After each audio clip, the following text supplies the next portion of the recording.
តើអ្នកធ្លាប់គិតទេថាគ្រាន់តែលើកដៃអាំងភ្លើងដែលនៅឆ្ងាយរាប់សិបគីឡូដីសោះក៏អាចក្លាយទៅជាទោសកំហុសដ៏ធំមួយដែរនេះជារឿងរ៉ាវនៃភាពអយុត្តិធម៌ដ៏ហួសចិត្តនិងការតស៊ូប្រើបញ្ញារបស់អ្នកតូចតាចតើទឹកស៊ុបមួយចានអាចកែប្រែវាសនារបស់មនុស្សម្នាក់បានយ៉ាងដូចម្តេចសូមទស្សនារឿងបុរសដណ្ដឹងប្រពន្ធដូចតទៅកាលពីព្រេងនាយមានកំឡោះម្នាក់ឈ្មោះថាចៅម៉ានជាកូនអ្នកក្រក្រីប៉ុន្តែមានចិត្តស្មោះត្រង់និងជាយាមគាត់បានលួចស្រឡាញ់កូនក្រមុំរបស់អ្នកមាននៅក្នុងភូមិម្នាក់ឈ្មោះថានាងធីតាក៏មានចិត្តទៅលើម៉ានដែរប៉ុន្តែឧបសគ្គដ៏ធំបំផុតនោះគឺឪពុកម្ដាយរបស់នាងដែលជាសេដ្ឋីមានចិត្តរិះគំណាញ់និងមើលងាយអ្នកក្រថ្ងៃមួយម៉ានបានសម្រេចចិត្តចូលទៅដណ្ដឹងនាងធីតាឪពុករបស់នាងធីតាឈ្មោះតាសេដ្ឋីអង្គុយនៅលើកៅអីយ៉ាងខ្ពស់សម្លឹងមើលមកម៉ានដោយកន្ទុយភ្នែករួចក៏និយាយសើចចំអកឲ្យម៉ានថាឯងចង់បានកូនអញជាប្រពន្ធឬ បានប៉ុន្តែអញមានលក្ខខណ្ឌមួយដាក់លក្ខខណ្ឌឲ្យធ្ងន់ទៅលោកប្តីសូមលោកសេដ្ឋីសួរមកចុះឯងត្រូវចុះទៅត្រាំក្នុងទឹកទន្លេនៅមុខផ្ទះអញនេះឲ្យបាន3យប់3ថ្ងៃដោយមិនឲ្យក្បាលផុតពីទឹកឡើយបើឯងធ្វើបានអញនឹងលើកកូនស្រីអញឲ្យឯងតែបើឯងធ្វើមិនបានកុំសង្ឃឹមឲ្យសោះវើយលក្ខខណ្ឌនេះគឺដូចជាធ្វើជារំកម្មខ្លាំងពេកណាស់ព្រោះថារដូវនេះគឺជារដូវរងាទាំងទឹកទន្លេត្រជាក់ដូចជាទឹកកកអ្នកភូមិដែលឈរមើលនាំគ្នារេមុខអាណិតម៉ានព្រោះគិតថាគាត់ច្បាស់ជាស្លាប់មិនខានប៉ុន្តែដោយកម្លាំងស្នេហាម៉ានក៏យល់ព្រមការតស៊ូដ៏ឈឺចាប់និងពន្លឺភ្លើងពីលើកំពូលភ្នំយប់ទី1បានចូលមកដល់ម៉ានបានចុះទៅក្នុងទឹកទន្លេទឹកត្រជាក់ជ្រាបដល់ឆ្អឹងខ្នងធ្មេញរបស់គាត់ទង្គិចគ្នាកឹកនៅលើជ្រាំងតាសេដ្ឋីបានចាត់មនុស្សឲ្យយាមយ៉ាងតឹងរឹងខ្លាចម៉ានលួចឡើងមកកម្ដៅខ្លួនធីតាលបមើលពីបង្អួចទាំងទឹកភ្នែកអាណិតសង្សារ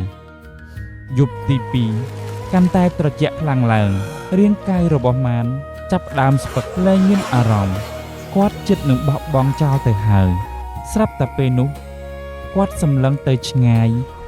រាប់ម៉ឺនយោជន៍ឃើញពន្លឺភ្លើងមួយឆេះនៅលើកំពូលភ្នំវាគ្រាន់តែជាពន្លឺតូចមួយប៉ុន្តែសម្រាប់មនុស្សដែលកំពុងរងាវាដូចជាមានក្តីសង្ឃឹមម៉ាន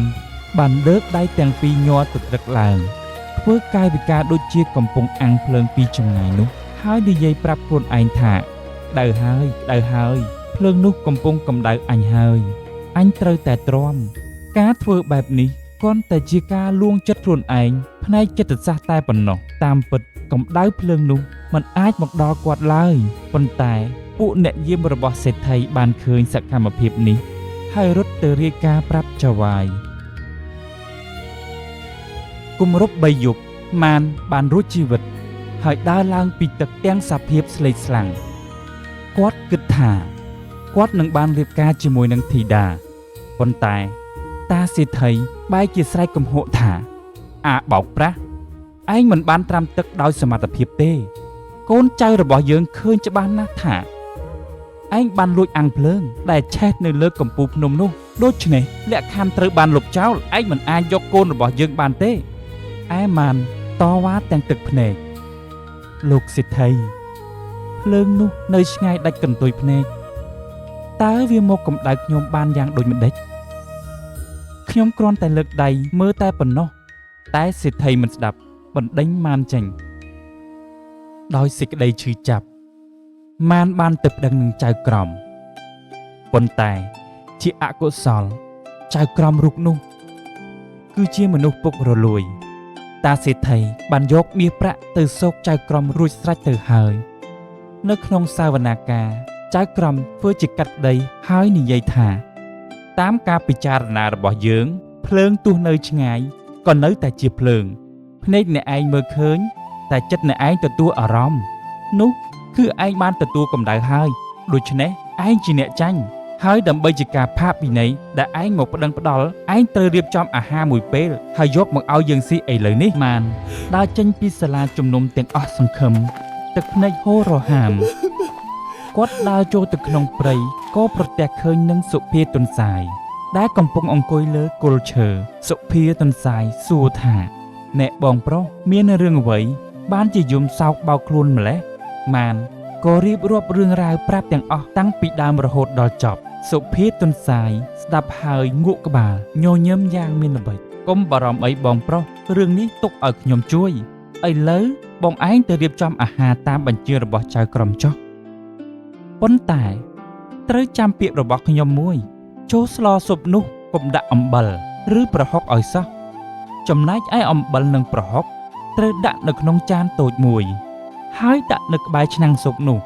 ពេលបងរៀបចំរួចហើយមកហៅខ្ញុំទៅជាមួយផងម៉ានបានធ្វើតាមបង្គាប់ទុនសាយគាត់បានស្លស៊ុបយ៉ាងឆ្ងាញ់តែគ្មានជាតិសោះដាក់នៅក្នុងថាសព្រមទាំងដាក់អំបិលនិងប្រហុកនៅក្បែរនោះរួចលើកទៅជូនចៅក្រមដោយមានសុភាទុនសាយដើរតាមពីក្រោយចៅក្រមឃើញសុភាទុនសាយក៏សួរថាទុនសាយឯងមកធ្វើអ្វីដែរទុនសាយឆ្លើយបាទលោកម្ចាស់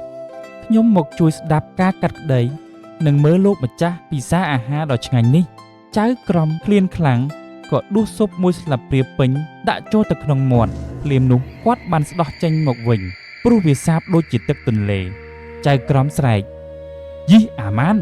ឯងស្លស្អីសាបម្លេះមិនដាក់អំបិលប្រហុកខ្លះទេឬនេះជាឱកាសមាសរបស់សុភាទុនសាយលោតចេញមកកណ្ដាលវងហើយនិយាយដោយសំឡេងខ្លាំងៗថាលោកម្ចាស់សូមលោកម្ចាស់ពិនិត្យមើលនោះអំបិលនោះប្រហុកនៅក្បែរឆ្នាំងស៊ុបនោះតើបើភ្លើងនៅលើកំពូលភ្នំអាចបញ្ជូនកម្ដៅមកឲ្យបងម៉ានក្ដៅបានទោះនៅឆ្ងាយ